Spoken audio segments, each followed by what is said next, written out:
Hey everybody, this is Susan from Virtual Biz Connection and eSchool, and I am going to show you a quick little tip on how to enhance your links for your meeting rooms on Clubhouse. Clubhouse has introduced a new tool that allows you to take that original link and convert it into something a little more shareable. So um, inside your app, you're going to go here and get the link. And you can see from my screen that this is what the original link looks like. It's the event. It doesn't look bad. It's just really basic. So then we take that link that we copied from Clubhouse, from the app, and you can do this on your phone, in your browser, tablet, your phone, whatever device that you're working with.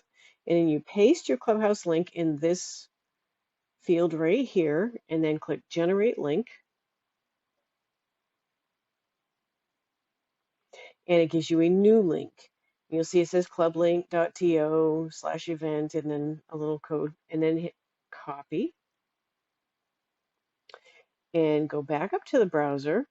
And we're going to replace, actually, I'll just create a new tab and we'll replace it with this one. This is the new one that they generated for us. And as you can see, it's a little more enhanced. It breaks it down for when, who's there, what's up. And then it gives you a sharing section that has links to share to Facebook, Twitter, and LinkedIn. So this gives you a little more sharing power to get the word out for your events. So anyway, I thought that was a great little tool, and I hope you have a great day. Enjoy.